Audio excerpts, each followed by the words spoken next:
Omaha, Nebraska.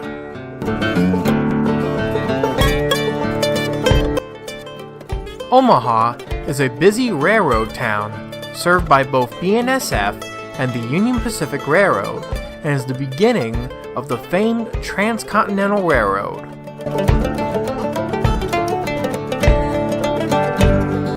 In this video, we visit the Gateway to the West during their annual Railroad Days Festival.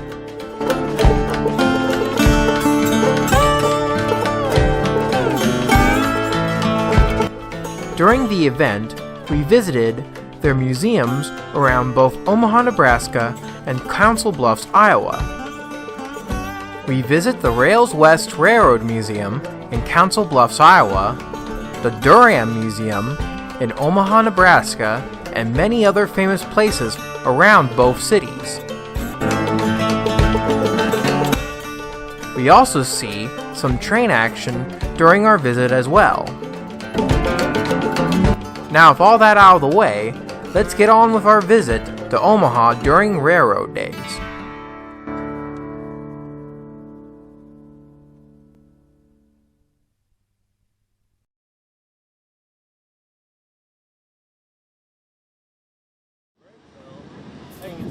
Omaha, Nebraska.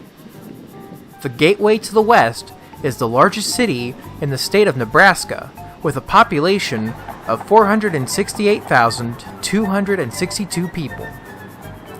The city is also well known by rail fans for being one of the major junctions in the western Midwest, with both the Union Pacific and BNSF serving the city. Every year, the city celebrates its railroad heritage by hosting Railroad Days Festival, a two-day event usually in July that celebrates railroading in both Omaha and their neighbor Council Bluffs, Iowa, across the Missouri River. The date is July 14th, 2019, and we begin our visit to Omaha's Railroad Days Festival by going to Union Pacific Home Plate at the corner of Cumming and 12th Street. UP Home Plate is a display track that is just across the street from Ameritrade Park Stadium. Whenever a special event is happening here, Union Pacific will usually display some of their special trains on this display track, and Railroad Days is definitely one of those special events. Railroad Days 2019 would prove to be a very special year because of what Union Pacific brought to celebrate with the event. Union Pacific 4014, the Big Boy. 4014 is one of 8 surviving Big Boys left in existence and is the only one in operation. The engine was built in 1941 for the Union Pacific Railroad as part of the first order of 20 Big Boys to be built. It was built by the American Locomotive Company, also known as ALCO, at their Schenectady Works in Schenectady, New York.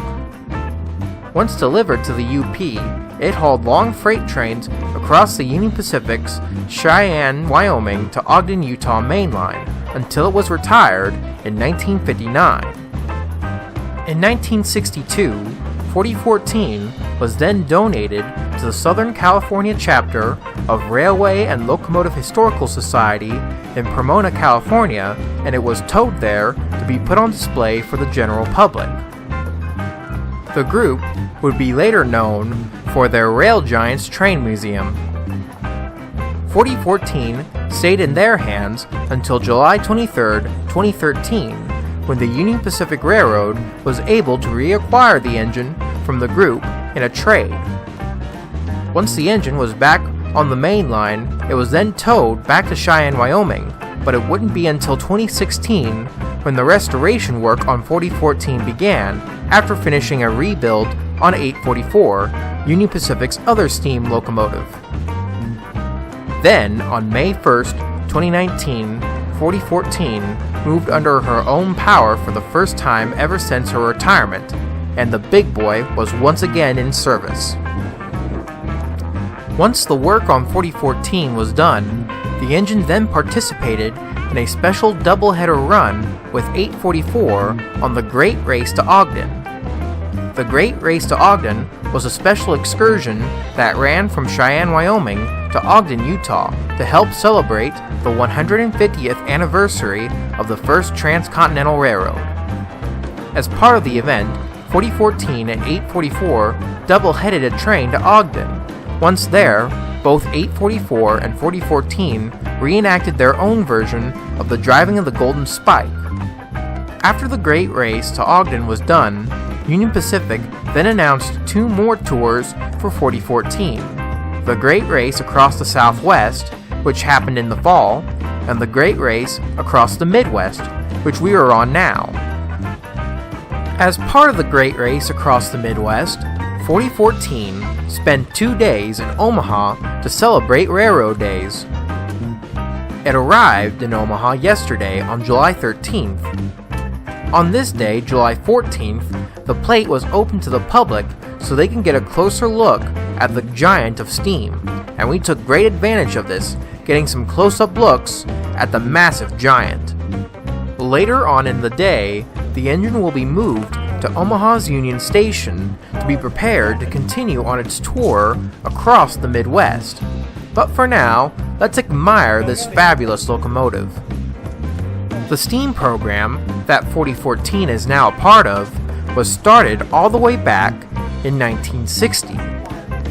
The Union Pacific Railroad back then recognized the benefits of having a steam program on their railroad and decided to retain their 484-844 for this purpose. Ever since 1960, the steam program has seen many excursions and tours across the growing Union Pacific system, with both 844 and later 3985 doing many of those tours.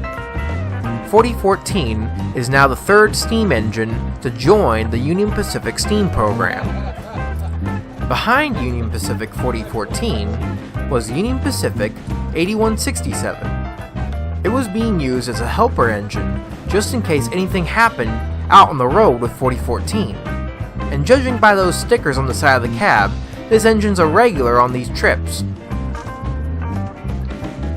And what's a good steam program without passenger cars? The Union Pacific Railroad owns a large fleet of passenger cars which are used not only in the steam program but for other special events on the Union Pacific system. Today's train consists of 14 passenger cars. UP 6334, the Art Blockham, the tool car.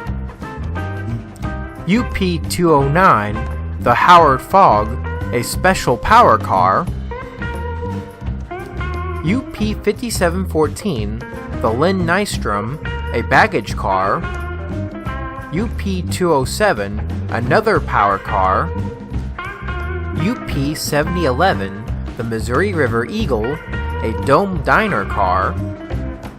UP 9009, City of San Francisco, a dome lounge. UP 8008, the City of Portland, another dome diner car. UP 7015, Challenger, a dome coach. UP 5752, Promontory. UP 1602, Green River, a deluxe sleeper. UP 2066, yet another power car. UP 9005, the Walter Dean, another dome lounge. UP 5011, City of Denver, a dining car. And UP 119, the Kennebec, a special business observation car. The only car the Union Pacific was letting visitors go into was Union Pacific 5752, Promontory, which was their special Experience the Union Pacific passenger car. Inside the car, visitors were shown the history of the Union Pacific, how the railroad is operated today, and what the Union Pacific is doing in the present day. This car is a very interesting car. At the rear of the train was Union Pacific 1943, the Spirit of the Union Pacific. The engine is an EMD SD70AH, built in 2016. The engine was originally numbered 9026 by the railroad and wore the standard armor yellow paint scheme. Then, in 2017, the engine was repainted and renumbered to its present scheme. The engine pays tribute to the military of the United States. The front pays tribute to the United States Air Force. The red, white, and blue stripe represents the Coast Guard. The middle represents the U.S. Navy, wearing its battleship gray, and the back represents the Army and the Marine Corps. Union Pacific's home plate is definitely an interesting spot in Omaha, and if you're ever in town when Union Pacific has something displayed here, I highly recommend a visit. Again, this place is located at the corner of Cumming and North 12th Street. It's recommended to use both the Union Pacific Twitter and the Union Pacific website to know if and when Union Pacific will put something on display here. Although Union Pacific home plate is a very interesting spot in its own right, there are much more things to do here in this city.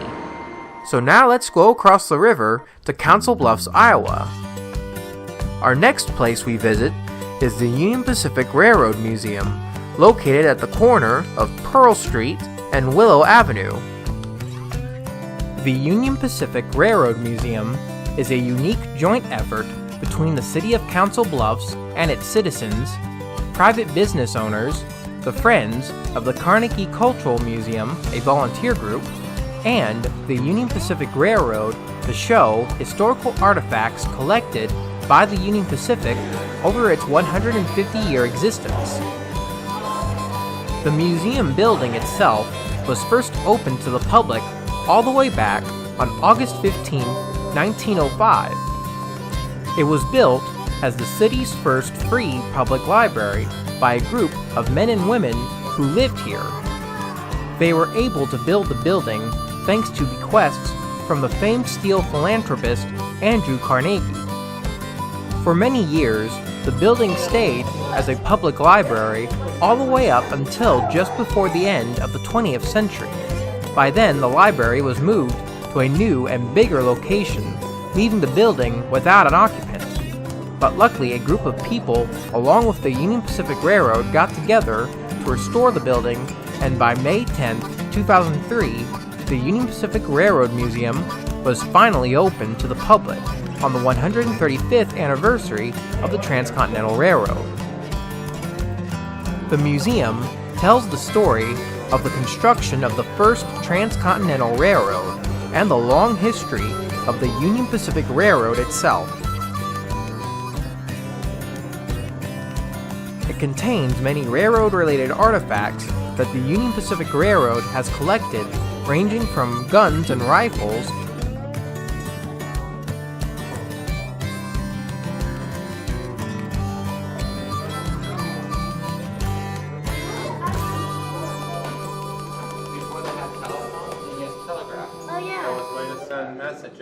and a large collection of china used back when the Union Pacific Railroad ran passenger trains across its system.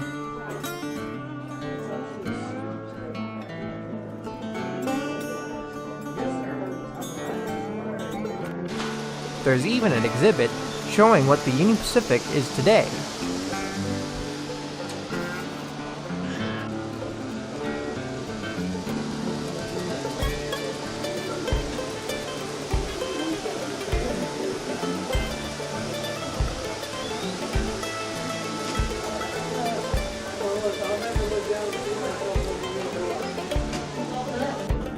My dad, brother, and I had a great time visiting the museum, and I urge anyone who comes to visit Omaha and Council Bluffs to visit this place as well.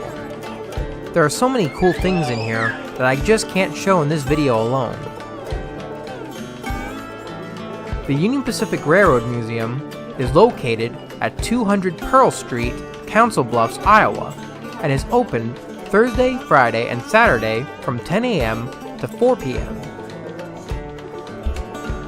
You can also visit their website at www.uprrmuseum.com/uprrm/ or their Facebook page and Twitter for news, updates, and even upcoming events for the museum.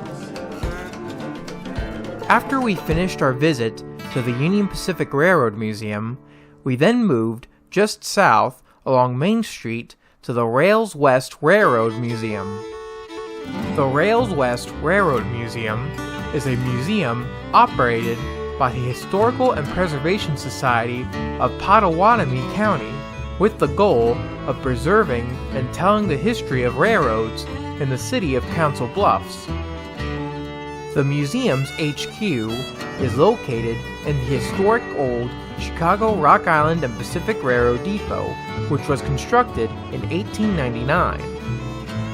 Back in this depot's heyday, not only did it serve the Rock, but it also served the Chicago, Milwaukee, St. Paul and Pacific Railroad, as their Chicago-Omaha main line ended here. Inside the depot, the museum features many railroad artifacts and some model train displays. Besides the smaller layouts, the museum used to house a large HO-scale model railroad operated by the Greater Omaha Society of Model Engineers, or GOSM for short. Back in April of 2019, 3 months before we arrived, GOSM moved out of Railswest to allow the museum to utilize the space. GOSM has now moved to a train store in Omaha called the House of Trains. As of today, Railswest plans on utilizing the newly vacant space to display more of their railroad-related artifacts they have and to further enrich their community's knowledge in their heritage. Of course, Railswest isn't just a depot. Just outside, the museum houses a good collection of locomotives and rolling stock on display. During our Railroad Days visit, a G-scale live steamer club was allowed to set up on the property and run their live G-scale steam locomotives.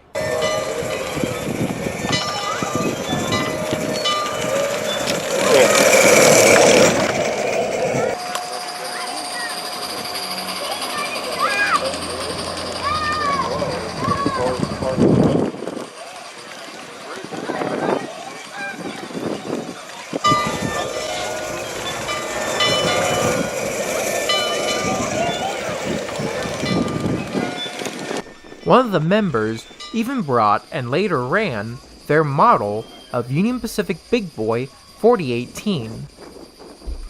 Getting to the 1-to-1 scale locomotives, we first see former Chicago, Burlington and Quincy 915. This engine is a K4 460 10-wheeler, built in 1901 originally for the Burlington and Missouri River Railroad as their 44. The B&MR was a subsidiary railroad owned by the CB&Q to get access west into Nebraska. In 1904, 44 was renumbered to 715 by the railroad, and later, in 1951, was renumbered again as Chicago, Burlington and Quincy 915. By December of 1957, the CB&Q finally retired 915, and by 1965, it was donated to the city of Council Bluffs. Today, 915 is one of 5 remaining CB&Q 10-wheelers to survive to today, the other 4 being CB&Q 637 at the Illinois Railway Museum, CB&Q 967 on display in Minden, Nebraska, CB&Q 710 on display in Lincoln, Nebraska, and CB&Q 719 on display in Alliance, Nebraska. Another interesting thing about 915 is that visitors are allowed to climb in the cab of the locomotive. You can pull and push on the throttle and even ring the bell on the locomotive.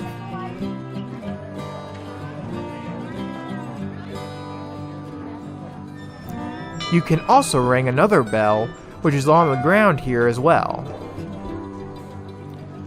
The other steam engine here is former Union Pacific 814. 814 is an FEF-1 484 Northern, built for the Union Pacific Railroad in 1937.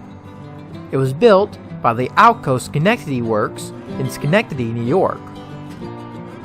The engine was part of the first batch of 484s built for the Union Pacific to replace their 482 Mountains, which were having issues at the time. During most of 814's life, the engine was assigned to pull the Union Pacific's premier passenger trains, such as the Overland Limited, the Los Angeles Limited, the Portland Rose, and the Challenger.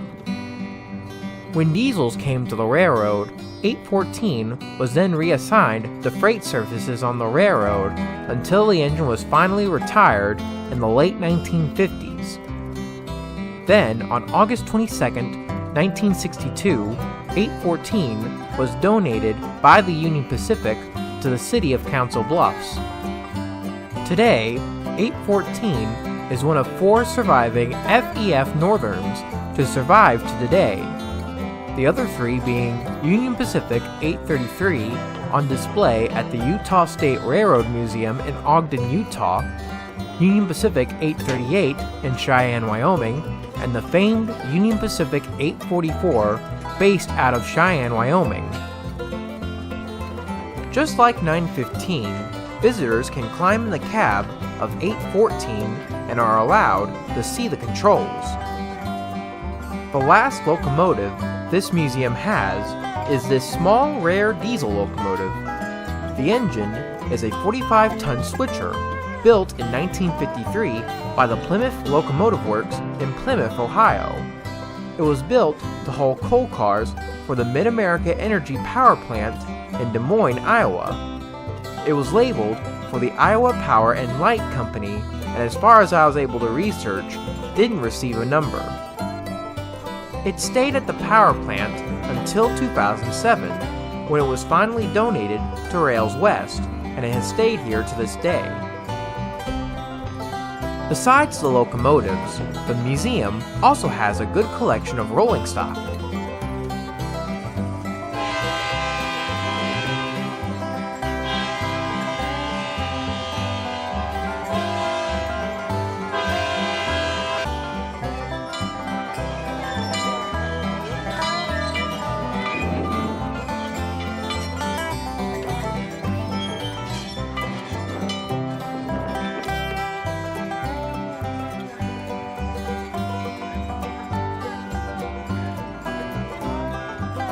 You can even walk into some of the cars as well.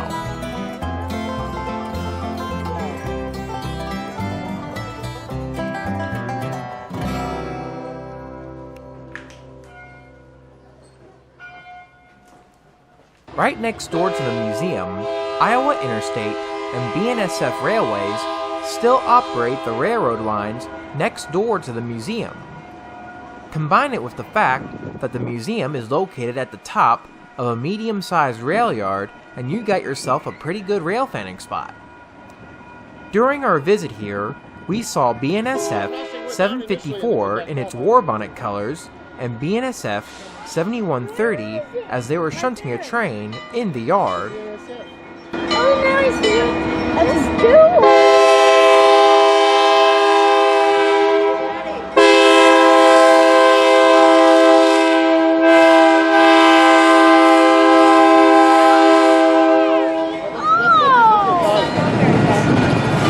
Probably like the crossing that we need. 750 total. It's a great crossing for this year. Constant bearing device. 700. To be trying to get away, but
I think it stopped.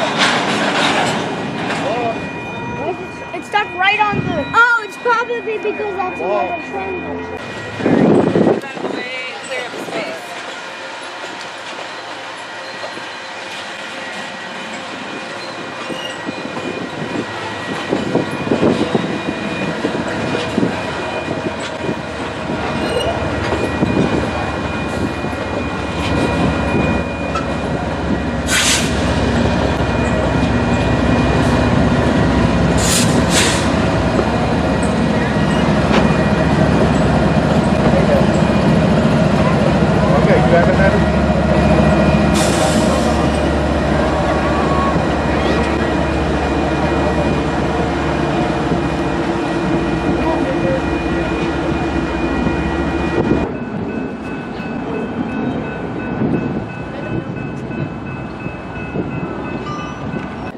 This place is yet another incredible place to check out, definitely not to miss.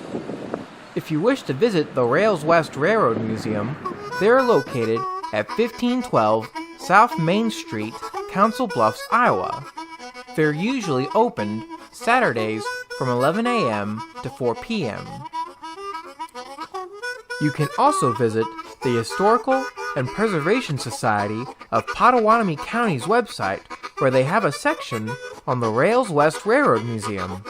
There, you can stay up to date on what's going on at the museum or check out their other operations the society runs. Railswest also has a Facebook and Twitter page, so you can go check them out there as well. After our visit to Railswest, we then drove back north a short way to General Dodge's house located on 3rd Street. This house was built in 1869 and designed by W. Boyington of Chicago at the cost of $35,000. As the name implies, this house used to belong to the U.S. General Grenville Mellon Dodge. He was born on April 12, 1831 in Danvers, Massachusetts.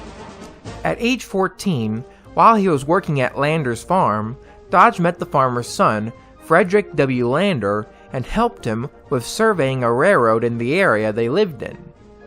Frederick was so impressed by Dodge's skill at surveying that he encouraged him to go to Norwich University in Vermont to hone his skills in surveying. Once Dodge graduated in 1851 with a degree in civil engineering, he then moved out to Illinois, where he got a surveying job on the Illinois Central Railroad and shortly after what later became the Chicago, Rock Island and Pacific Railroad.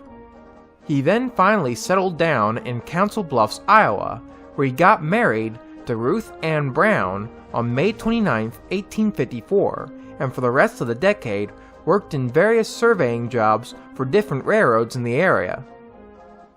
At the beginning of the American Civil War, Dodge joined the Union Army and was sent by the governor of Iowa to Washington, D.C., where he secured 60,000 muskets to supply the Iowa Volunteers.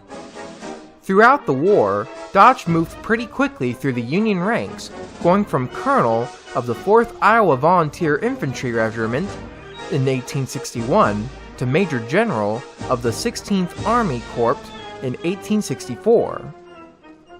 In 1862, with the Southern states out of Congress, the Pacific Railroad Act was passed, and in 1863, Dodge was called to D.C. by Abraham Lincoln himself to determine where the newly created Union Pacific Railroad should start from on the Missouri River.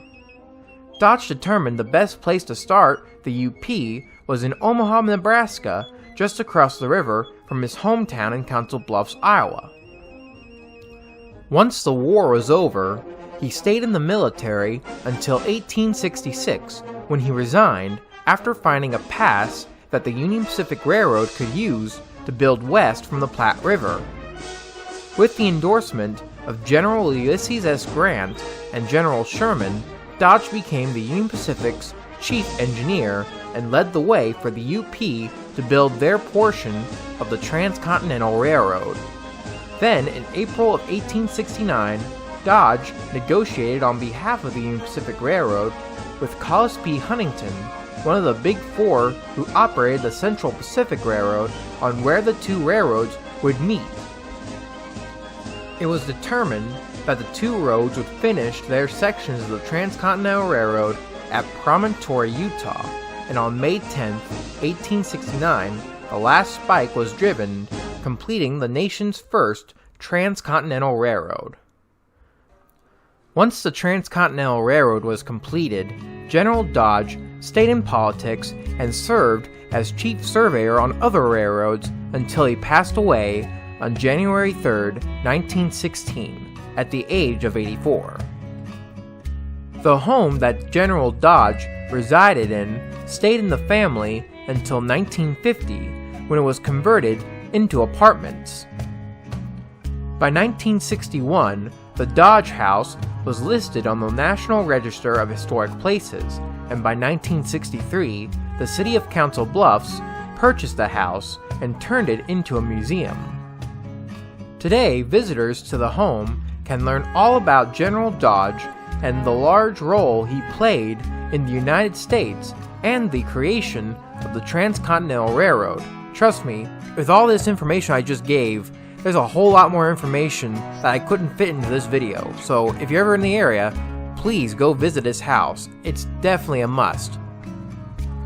While we were here, we also visited the Barisham house next door. August Barisham was the president of the Council Bluffs Savings Bank, and he built his house next door to the Dodge House in 1899. In 1976, the Barisham House was also listed on the National Register of Historic Places and is now also a museum.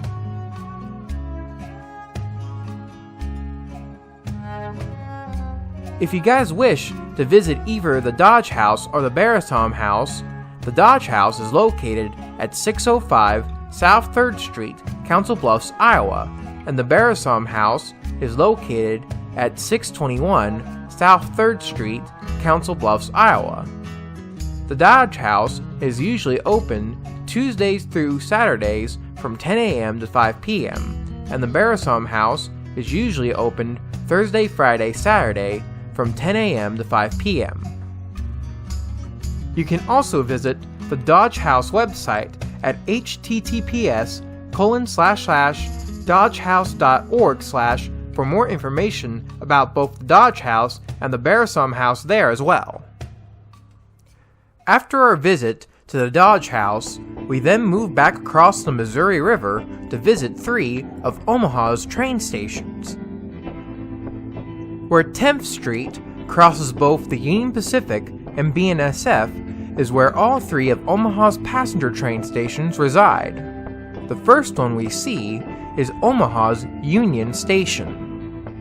Omaha Union Station was constructed for the Union Pacific Railroad between July 29, 1929 and January 15, 1931, to replace an older station that was located here. It was designed by Gilbert Stanley Underwood and was the Union Pacific's first Art Deco-styled passenger train station. Omaha Union saw many railways use the train station besides the Union Pacific, such as the Rock Island, the Chicago Northwestern, the Wabash, the Chicago Great Western, and the Missouri Pacific. Sadly, from 1956 onwards, the station saw a decline in passenger service, and by 1971, the last passenger train left the station, and Union Pacific donated the station to the city of Omaha in 1973. As of today, the beautiful station is now listed on the National Register of Historic Places and as a National Historic Landmark. It is also home to the Durham Museum. The Durham Museum is dedicated to preserving and displaying our history in the western United States, which includes trains. Heading downstairs to where the old passenger platforms used to reside brings us to the museum's train displays.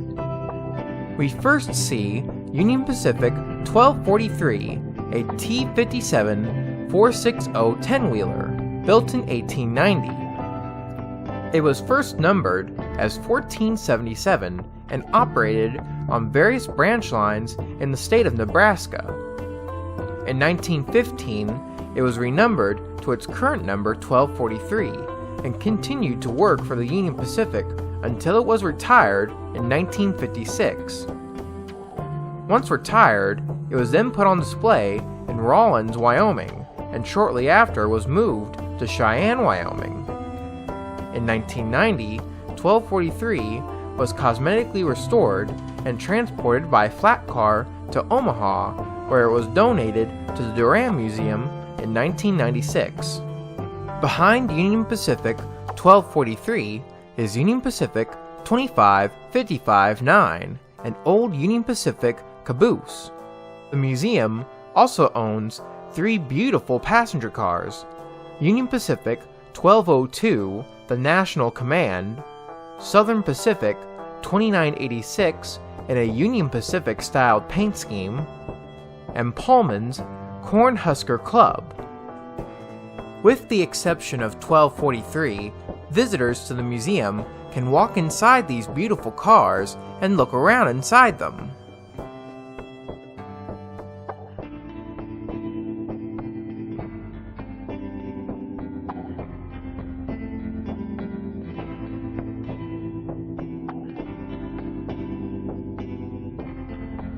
Since it was Omaha Railroad days, the Durham Museum allowed the Council Bluffs and Omaha Modular HO Railroad Club to set up in the museum, and we got to see some model train action here as well.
Besides the Model Railroad Club, the museum also has its fair share of models, which includes a large diorama of the Union Pacific Main Line out in Cheyenne, Wyoming.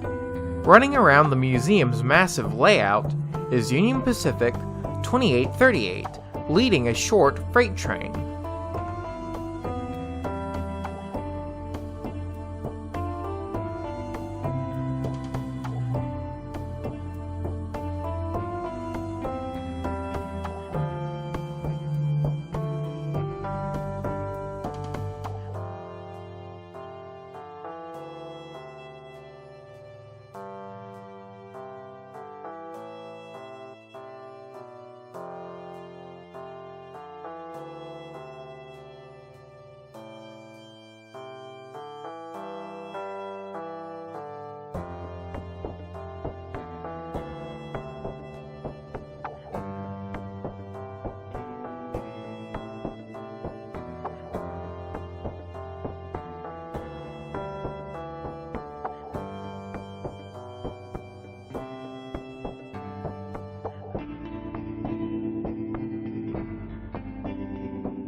Besides the trains, the Durham Museum has plenty of other stuff on display here, such as coins, furniture, and plenty of other things.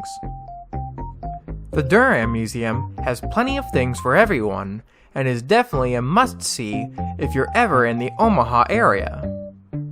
Unfortunately, during our visit, we didn't get a chance to see the whole museum, because we got here an hour before closing, and we got occupied by something else outside the museum, which we'll see in a minute. Despite our short visit, we had a great time visiting the museum, and I highly encourage anyone who might be visiting the Omaha area to check out the Durham Museum. The Durham Museum is located at 801 South 10th Street, Omaha, Nebraska. They are opened Tuesdays through Saturdays from 10 a.m. to 4 p.m. and Sundays from 12 to 4 p.m. You can also visit their website at https://durhammuseum.org/ to know what's going on at the museum. They also have a Facebook, Twitter, Instagram, and YouTube page as well, so you can go check them out there as well. Besides Omaha Union Station, there is also Omaha's Burlington Station, just across the tracks. Omaha Burlington Station was built in 1898 and designed by Thomas Roger Kimball. The station was built as an Italianate-styled building for the Chicago, Burlington, and Quincy Railroad.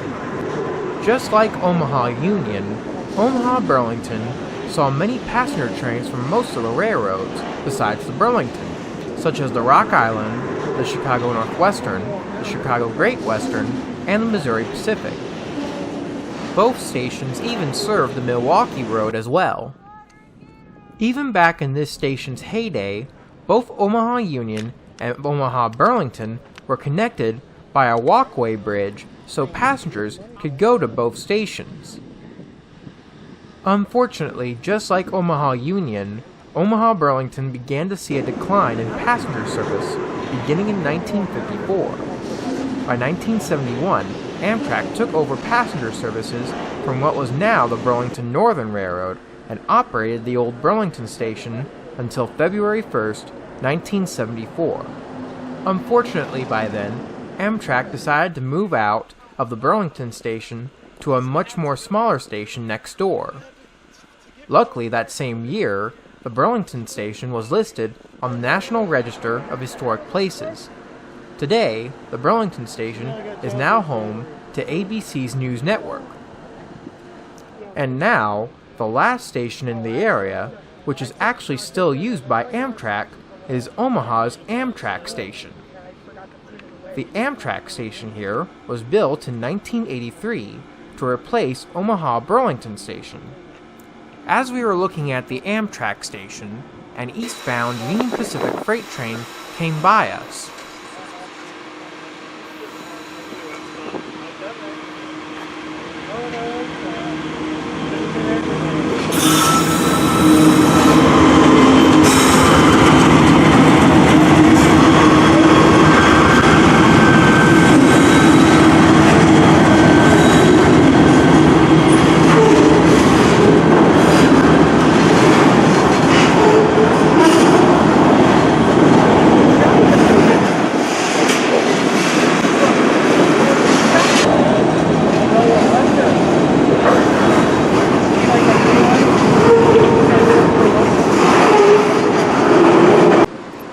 Getting back to Amtrak's Omaha station, it is also ironically listed on the National Register of Historic Places. It is served by Amtrak's California Zephyr, but don't expect to see it during daylight hours. The train is usually a night owl, with the westbound arriving at 10:55 p.m. to 11 p.m., and the eastbound arriving at 4:59 a.m. and departing at 5:14 a.m. Although you can only see Amtrak at night here, you can still see plenty of freight action here from both the Union Pacific and BNSF. As this Union Pacific freight train continued to roll by us, another Union Pacific freight train then came by on the second track, heading in the same direction. making it a train race.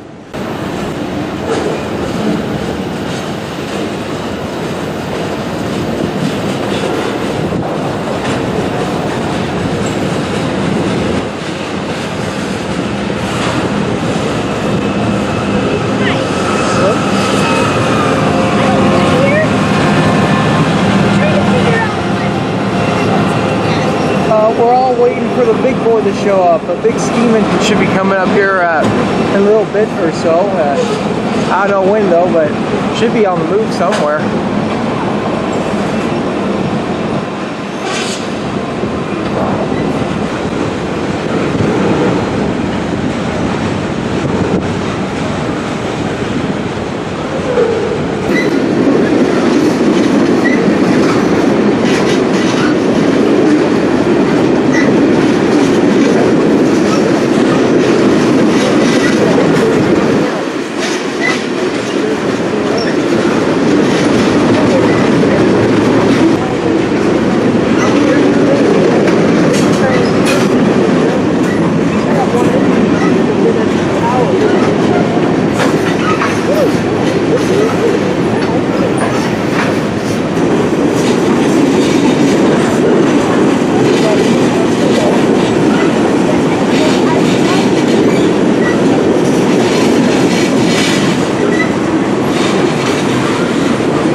After the 2 Union Pacific freight trains got by us, we now get to see what took some of our time away from the Durham Museum.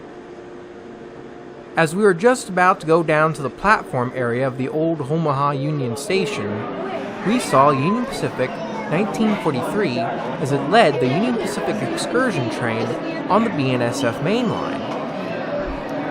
Since this was the last day of Omaha Railroad days, Union Pacific was moving its excursion train from home plate to the Durham Museum so UP 4014 could continue on its journey across the Midwest the next day. As part of the Great Race across the Midwest, the Union Pacific Railroad Museum was offering a one-way public excursion on Union Pacific 4014 from here to Boone, Iowa, and the starting point was at the Durham Museum. Although we were inside the museum, we could still hear clearly as Union Pacific 4014 blew its whistle. Just don't bite.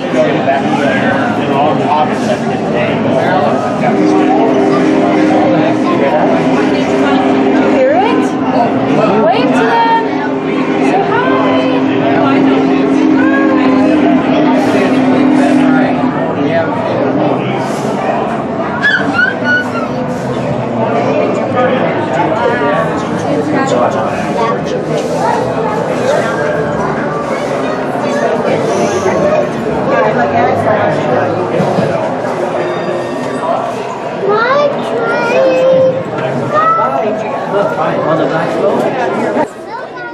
Once 4014 got by us, we then went outside.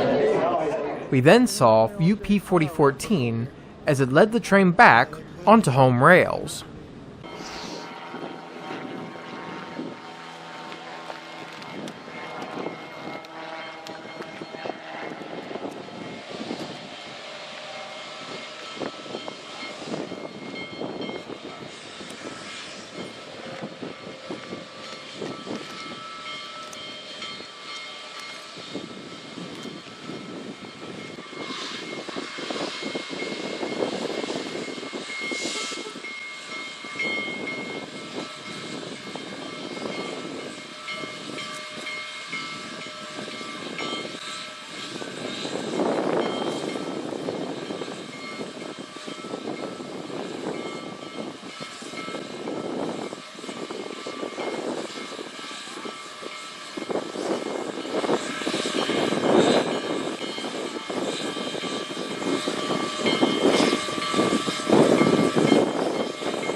This is one thing that's really been going on. When they were running around before all the time, one time they were supposed to be pretty full haul in the coaches. Exactly like how it would have been back in the 50s. After seeing the world's largest steam locomotive run under its own power for the first time, we'll now move to just southeast of here to see one of 4014's siblings. We are now at the Lords Inn Gardens, a botanical garden home to a variety of plants, but we're not here to see that. Besides, at the time we are here, they were closed for the day. We are here for Kennefic Park, home to both the world's largest steam locomotive and the world's largest diesel locomotive. When people drive into the city of Omaha from Interstate 80, the first thing they see coming into Omaha is Union Pacific 4023, another big boy, and Union Pacific 6900, a Centennial class diesel locomotive.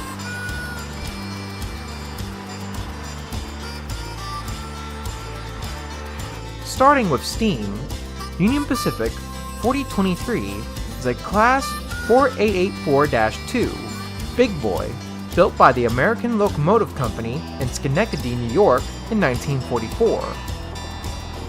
It was built as part of the second order of big boys for the Union Pacific Railroad. Just like 4014, 4023 worked for the Union Pacific, hauling long, heavy freight trains across Sherman Hill between Cheyenne, Wyoming and Ogden, Utah, until it was retired in 1959 after its last run. Unlike the other big boys, either being scrapped or donated, Union Pacific decided to store 4023 in the Cheyenne Roundhouse alongside Union Pacific 3985, the Challenger. The reason why Union Pacific decided to retain 4023 was probably because it had received a Class 3 overhaul in 1957, 2 years before it was retired. It stayed at the Roundhouse until 1974, when it was cosmetically restored and towed to the Union Pacific locomotive shops in Omaha, Nebraska for display. It stayed there at the shops until it was closed in 1988. It was then moved to the Durham Museum, where it stayed on display outside until 2005.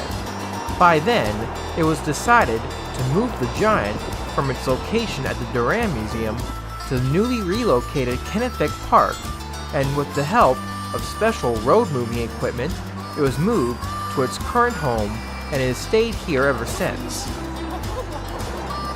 Moving on to the world's largest diesel locomotive, Union Pacific 6900 is an EMD DDA-40X called the Centennial.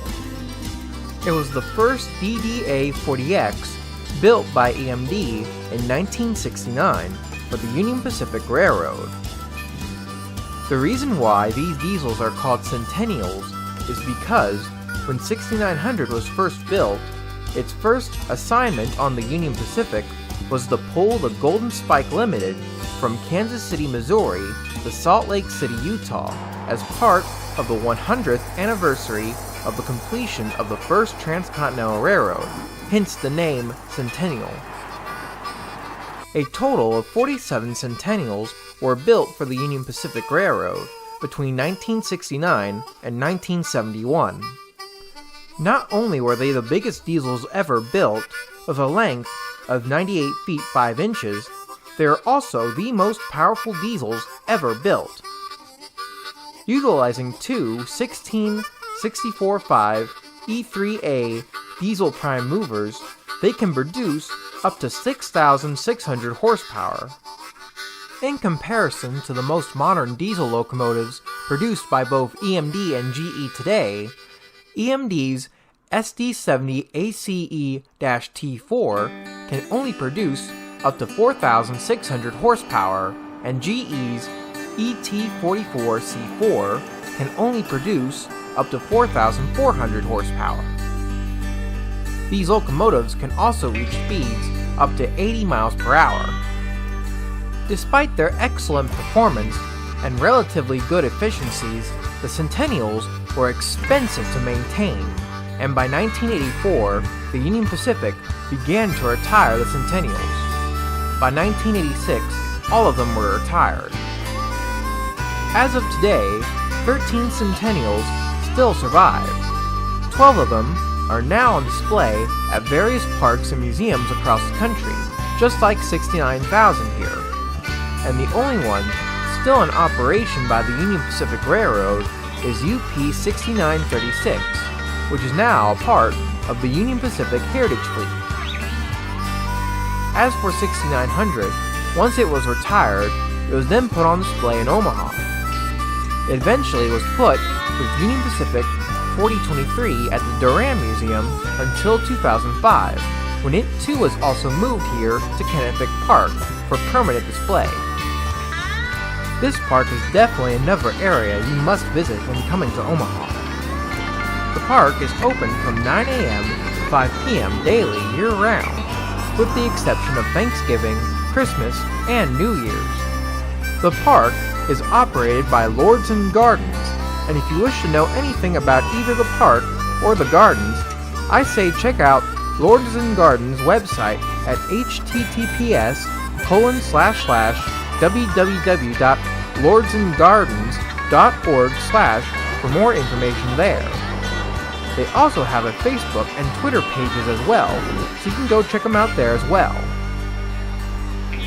After our visit to Kennebec Park, Omaha Railroad Days was officially over, but we weren't quite done yet. Since our plan was to chase 4014 the next day, we decided to scout out some of the route to decide on a good starting location. The first place we went to was the Harrah's Council Bluffs parking garage. Here, the parking garage provides a great view of the Omaha Railroad Bridge, or as the Union Pacific calls it, the Missouri River Bridge. Interestingly, when the Union Pacific started its section of the Transcontinental Railroad in 1865, there was no rail connection between Omaha, Nebraska and Council Bluffs, Iowa. When the Chicago and Northwestern Railroad arrived in Council Bluffs in 1867, the UP operated a car ferry service across the Missouri River to transfer freight between the two railroads. During the winter months, when the Missouri River was frozen, the Union Pacific would often build temporary tracks across the icy river so trains could just cross it as if there was no river. Finally, on March 27, 1872, the Chicago and Northwestern Railroad finished the first Missouri River Bridge, getting rid of the practice of car ferries and temporary track across icy water. The original bridge was a wooden structure that only lasted until 1888, when it was replaced by a bigger steel girder bridge. That bridge carried traffic for many railroads until it too was replaced in 1916 by the current structure you see before us. It stayed under Chicago and Northwestern control until the Union Pacific merged the C&W in 1995. After our visit to the Missouri River Bridge, we then found ourselves at the Golden Spike Monument. During the 70th anniversary of the Transcontinental Railroad in 1939, the movie Union Pacific was released for the first time in Omaha, Nebraska.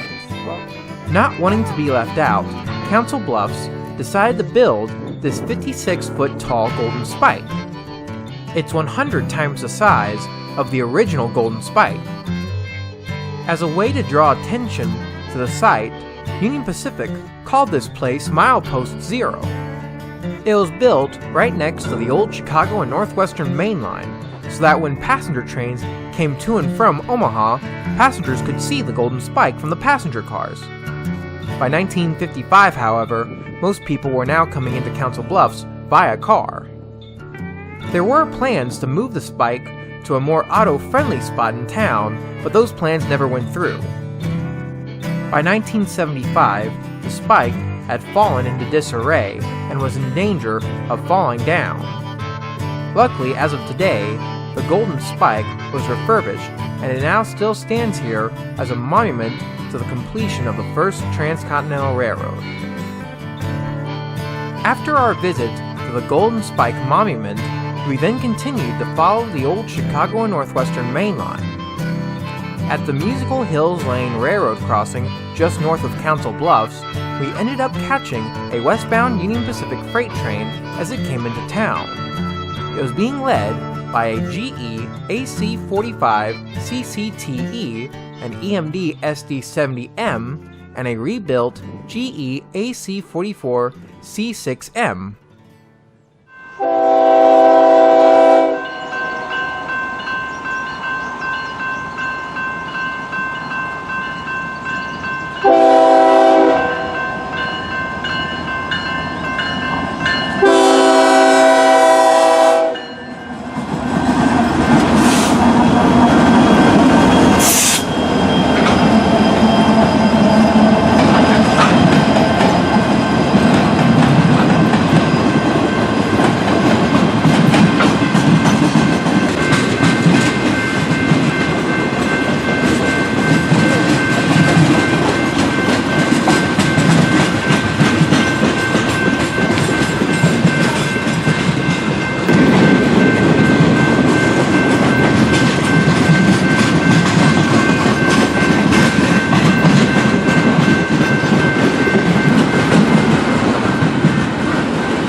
passing, that brings us to the end of our day here in Omaha and Council Bluffs, Iowa.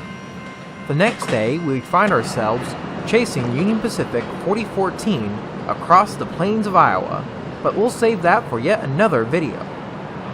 Well, I hope you guys enjoyed Omaha Railroad Days.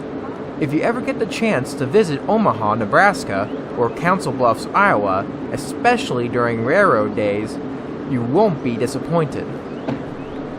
If this video inspires you to go visit Omaha and Council Bluffs during Railroad Days, you can check out https://omaharailroaddays.com/ for more information about when the next Omaha Railroad Days is happening. Links to all the museums featured in this video will be down in the description box below, so you guys can go check them out. Well, I hope you guys enjoyed Omaha Railroad Days, and I hope you guys have a good day. See you later.